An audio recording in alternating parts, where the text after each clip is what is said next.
Then the other song.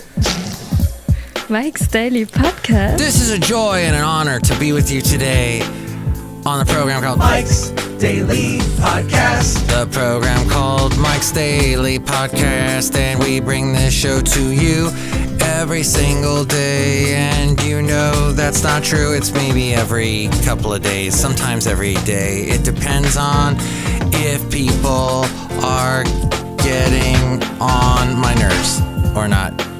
And hey, when you're a manager, people get on your nerves all the time. Mike's Daily Podcast. Because you're managing them. You're managing them, but you don't want to be an awful manager. You want to be a good manager and a Mike's responsible, Daily fair Podcast manager. But yeah, a lot of people are sure getting sick lately with COVID, and it sure is easy to prove that you have COVID these days. Oh, I've got COVID. Yes. Remember once upon a time people died of this? Well, they still do. But it's like, I got COVID. Look, my test shows it to you that it's true. Because a little line formed on the far right-hand side. And it said that I got the COVID. Uh-huh. How do you feel? Oh, my nose. And it's the equivalent to, let's see, pre-texting. So when you actually had to be more responsible and call your boss, you had to call them and you're like, oh shoot, I don't know if I'm really sick, but when I call, let's see, maybe let me cough a bunch first before I call my boss. Hold on. All right, all the coughing. I'm not going to cough in the microphone. That's very rude. That's why microphones have cough buttons at radio stations. Did you know that? All right, so you do all that, and then you call your boss. Hello, boss. I'm not doing good. Can I stay home? Yes, please, stay home. Oh, gosh, you sound horrible. Yeah, I really do. And here's today's podcast picture. When maybe instead you were just a little sleepy, a little groggy. Maybe you had too much beer the night before. You're a little hungover. Maybe you just are sick of work. You're not sick. You're just sick of work. So you're going to stay home. Oh, and then along comes California rules. I don't know if this is true where you are, if you're outside of California, but you got to guess what? Your company gives you some bonus sick days, some coronavirus days. You get just for free.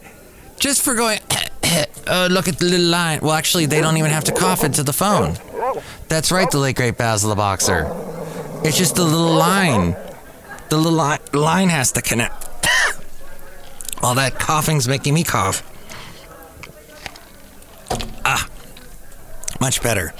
But I think I have to stop the podcast now because I don't feel good.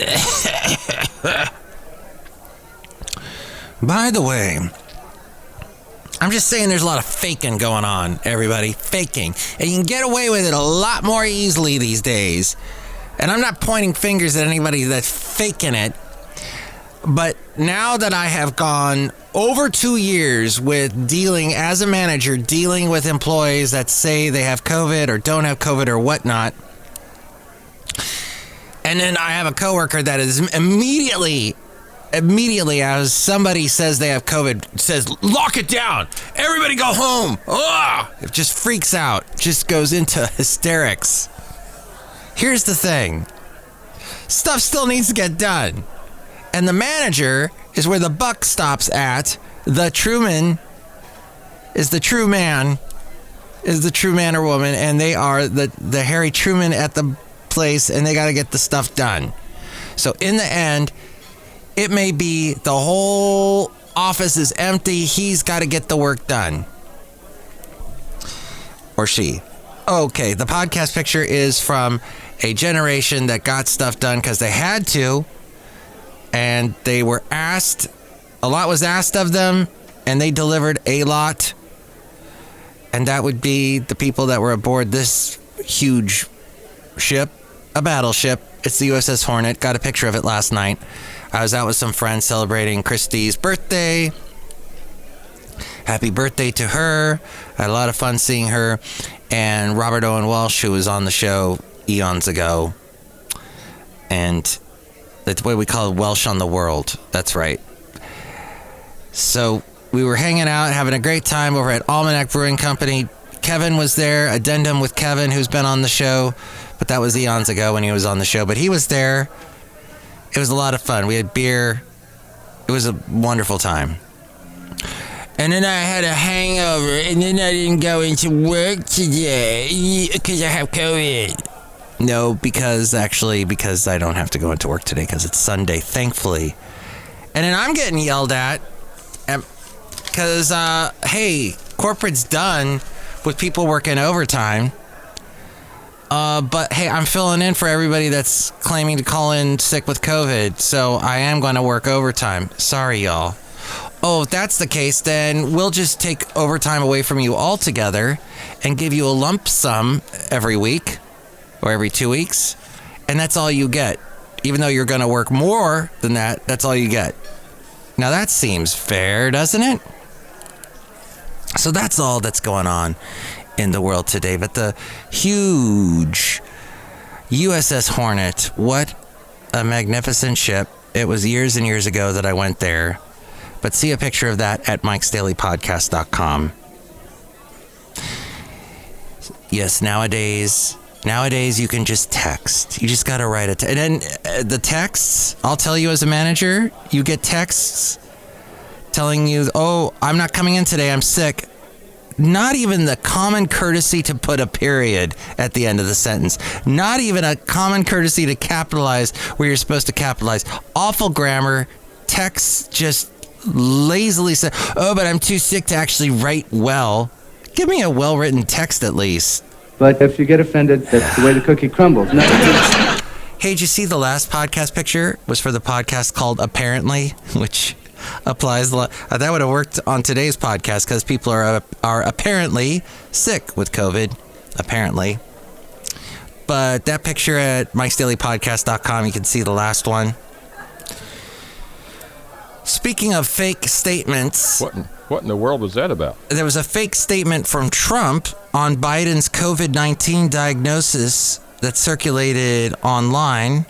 A fabricated image made to look like a statement from former President Donald Trump about President Joe Biden's COVID-19 diagnosis had been shared online. Fact checkers at the AP, Snopes, and CNN reported on it. A spokesperson for Trump confirmed that the statement is fabricated. It does not appear on his website or on social media, as we go outside a cafe anyway, where we bring you Mike's Daily Podcast somewhere in Podcastro Valley. Ton, the last place on earth. Which is very interesting because now there's the fake news. This proves Donald Trump's point about fake news. When Trump issues public statements, they appear on his website or on the social media platform that he founded, Truth Social. The fake statement did not appear on either. And it came after U.S. President Joe Biden was diagnosed with COVID-19. It claimed that former President Donald Trump released a statement wishing Biden a speedy recovery because, quote, no one wants Kamala Harris as president, is what it basically said. But apparently he did not say that. In other news, with people with interesting hair that led countries, Boris Johnson can't just walk away from Ukraine. He is planning a goodbye trip.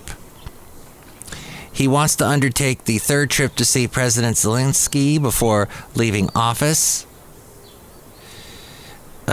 He can't just walk away. And the disclosure comes after the pair spoke on the telephone last week.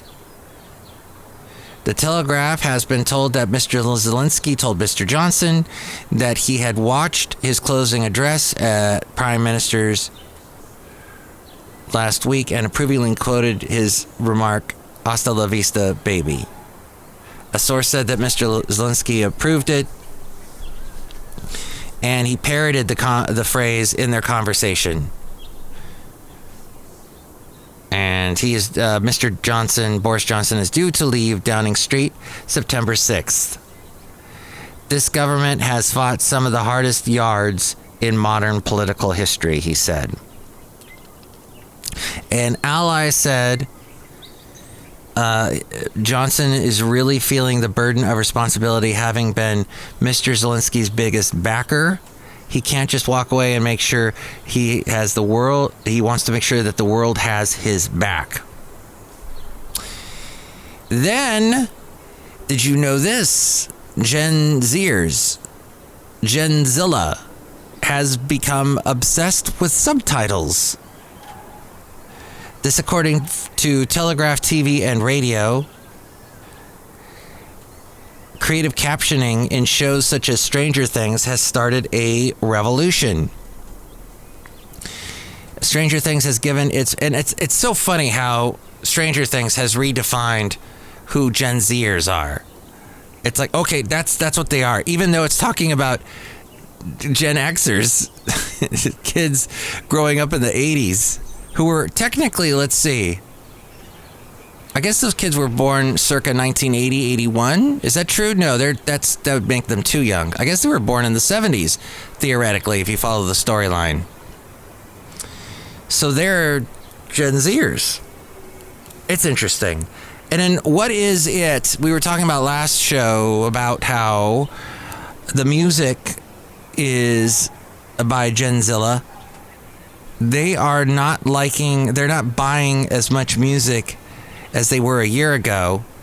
They're more interested in rediscovering older music, like from the 80s, like Kate Bush and Running Up That Hill, which is in Stranger Things. And it makes you think, it's like, okay, that's fascinating. It's as if times have changed quite dramatically in that once upon a time, there were the baby boomers growing up in the 50s, 60s. Their parents were the greatest generation, the ones that were on the USS Hornet.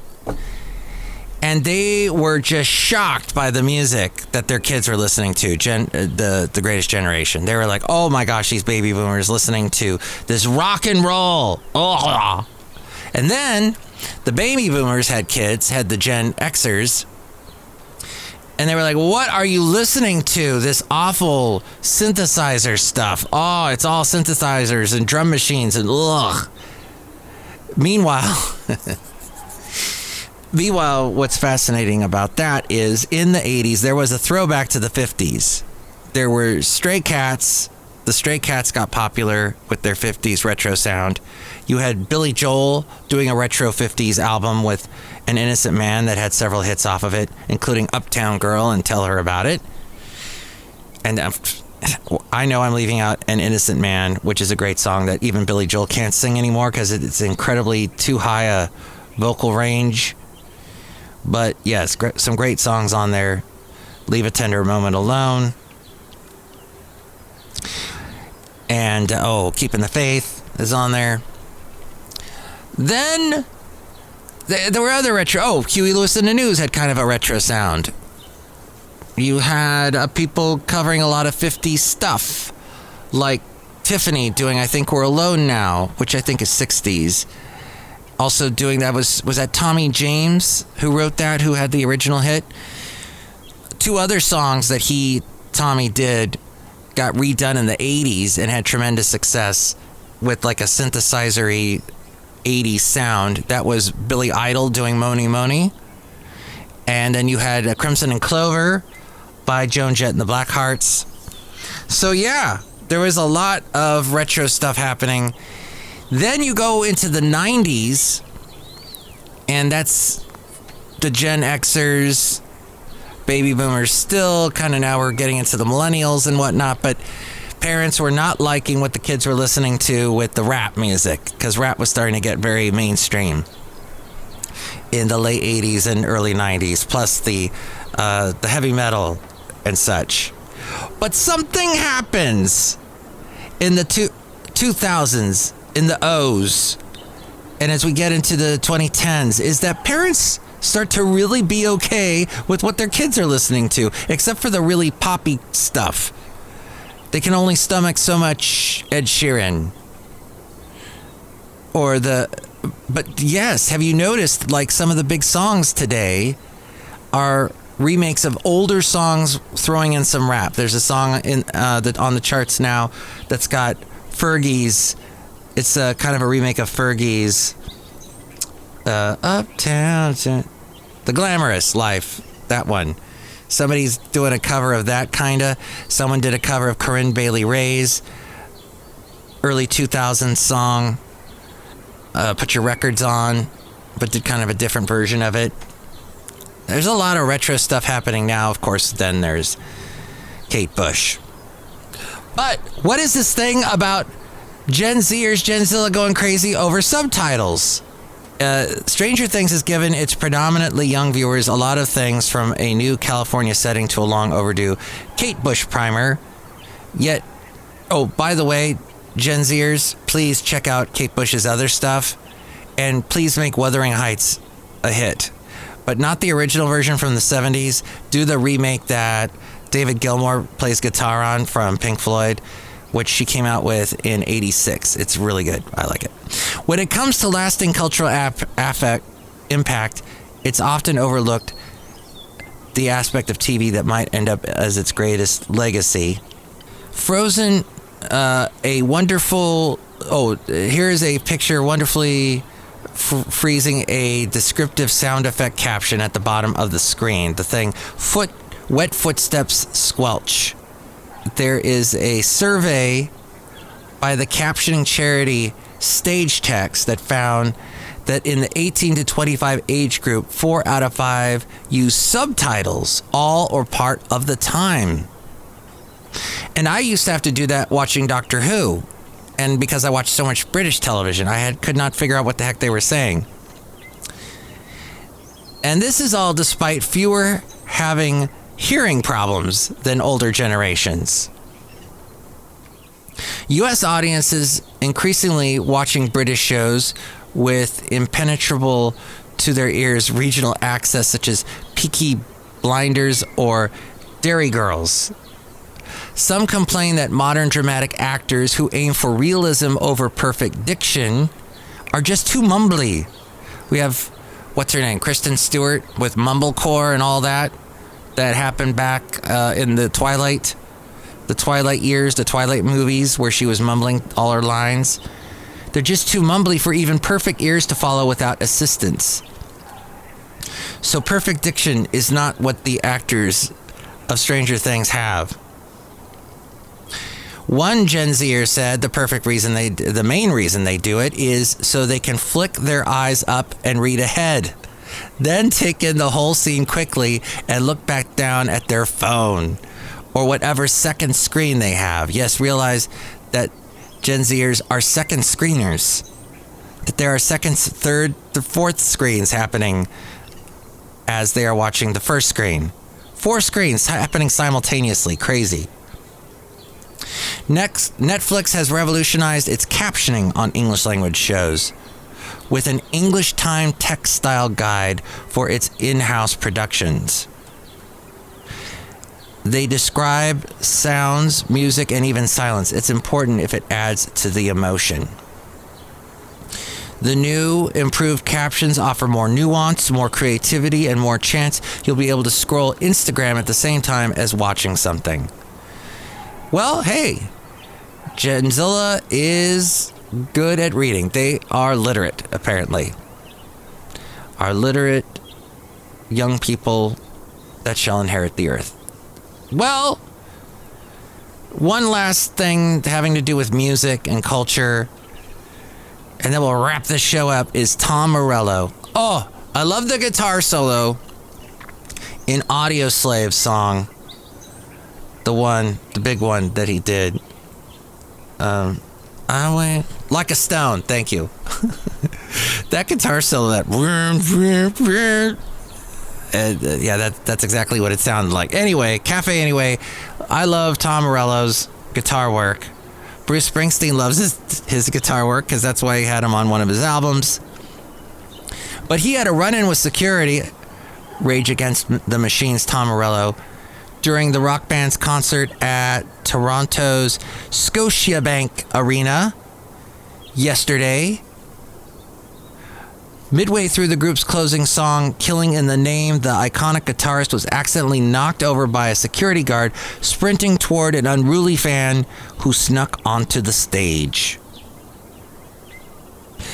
The lead singer, Zach De La Roca, who was seated because of a recent foot injury, continued performing the heavy protest track for a few moments before realizing there was a problem and stopping the show. Hold up, hold up, hold up, the rapper repeated, motioning to his bandmates to halt the performance. Did I also mention in the 90s maybe parents weren't so happy with grunge? Or maybe they liked it because it was sort of a retro callback to the 70s with Green Day and sounding like The Clash. As the lights went up, Morello was seen quickly standing up with a smile on his face and indicating to the roaring crowd that he wasn't harmed during the incident. After the musician stepped back onto the stage with his guitar, De La Rocha offered a few cautionary words to other concert goers with any wild ideas about crashing the stage. And guess what? He used foul language. Whoever the blank gets wise like that, don't try that blank again. The bassist Tim Comerford interrupted to ask what happened. De La Rocha continued, "Sorry, we're cool. We love you all, but don't do that." There you go, everybody. Safe rockin'. Outside a cafe anyway, somewhere in Podcastro Valley, look who's here. Hi, Mark. It's Benita the Rodeo Queen. How y'all doing? I brought my horse there. It's a Disgruntled Fiddle Player, tell you what. What? There's no such thing as safe rocking. Rock is unsafe. Okay. Wow, Disgruntled Fiddle Player. Did you ever play with an unsafe rock band? No chickens cluck. Well, look who else is here. Hello, Mike. I'm making delicious root beer house right now. Yum. Thank you. Drink it right now, I'll cut you. Oh, that's unsafe. Next show, it's going to be the wonderful, let's see, Madame Rootabega, Valentino, and Bison Bentley. I will try to be more daily with Mike's Daily Podcast. I try. Sometimes I get sidetracked. This past week, Thursday, Friday, yesterday, lots going on. Lots to deal with work and with people calling in sick and all of that. But hopefully we can get back into it so I can have a life. You can have a life enjoying this podcast. Hopefully you do. But you can tell me what you think about any of the topics we covered. You can call me 336MM Daily. 3 + 3 = 6. MM as in Mike Matthews. Daily as in what this podcast tries to be. You can also email me, and with more info on that, it is A-Frame. Oh, before I go, sorry, A-Frame, didn't mean to stop. Baloney. To stop you from stopping the show. I have been watching The Lincoln Lawyer because someone I know who hosts a podcast called Plan Your State Radio, you can look it up. He told me, and he is a lawyer, he told me, hey, check it out. It's on Netflix. It's like 10 episodes, and it's really good. That's what basically happens in a courtroom. And it's a mystery and action adventure. Well, he didn't even tell me this, but it's got a lot of interesting shots of LA and parts of LA that I remember quite well growing up in the San Fernando Valley. As a kid, you would see all the time on TV shows like Chips or A-Team or The Hulk or anything that was on TV. They had shot primarily in the San Fernando Valley and in Los Angeles and various places. So you would see on TV all the time LA, which is weird because I grew up in LA.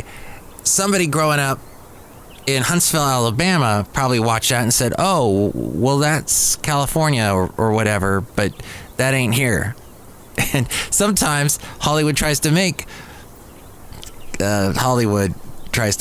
Studio City and the San Fernando Valley look like the South, but they, you cannot duplicate that greenery and the look as well without actually going to the South. But they couldn't because Hollywood was like, at that point, everything's got to be filmed here. And then eventually, hey, turns out Georgia's a great place to film. Let's film all of Stranger Things there. And places now in Canada are being used constantly for what you see on TV. But what this show does, The Lincoln Lawyer, they show aspects of California, of Los Angeles, that are very well done. And I'm like, oh, that's a perfect shot of that cool retro deco building in LA. I forget the name of it. Or that cool beach in LA. Or Marina Del Rey, the guy who is the tech guy in it has a... he's the tech millionaire who apparently, supposedly, has murdered his wife and her lover. And he's playing basketball on top of this building. And from one angle, you can see Marina Del Rey, which I spent a lot of time. I actually had a little tiny boat. It was called a Sabot. It's like a little bathtub in the water. And I sailed all over Marina Del Rey. It's also where, sadly, Brian Wilson of the Beach Boys died. Mysteriously. There was also in Marina Del Rey, Gilligan's Island, the opening scene. You've got Arrested Development filmed there. Then you see it on the opposite side in this one shot in The Lincoln Lawyer. And he's called The Lincoln Lawyer because he drives around a Lincoln, which he only drives really in the first episode. And the rest of the time he's being driven by someone that he represented as a defense lawyer and got her basically out of jail. And so he employs her to drive him around while he does work on his laptop and stuff in the back seat of his car as they fight LA traffic, which I don't miss that. But on the other side here, as they're standing on top of this building while this tech giant, this tech billionaire is playing basketball, kind of looks like the guy that runs Twitter or Google, and then he's playing basketball up there, and on the other side you see Venice. And Venice is just an interesting place. I spent a lot of time there with my mom. We would roller skate there, ride bikes. And so all these cool sights and places in LA, enjoying that. Even though I put down Netflix a lot recently, I have now discovered a new show, so I'm not going to put it down as much. But yes, enjoying that. And it's based on a movie that Matthew McConaughey did years ago. I haven't really looked too much into that, so I don't know how much of the original movie or premise they used. The new Lincoln Lawyer is actually a Mexican-American actor who I think had some success in Mexico before coming to America to become a huge star on The Lincoln Lawyer. I don't know too much about that other than that, so I'll have to dive into that. It's an interesting show. And according to my lawyer friend, it is somewhat accurate. Somewhat. But that is what I've been doing, and now this is what A-Frame's been doing, telling you the email address. Mike's Daily Podcast is written and produced and performed by Mike Matthews. His podcast is super easy to find. Download or listen to his show and read his blog at mikesdailypodcast.com. Email Mike now at mikesdailypodcast@gmail.com. See you tomorrow. Bye!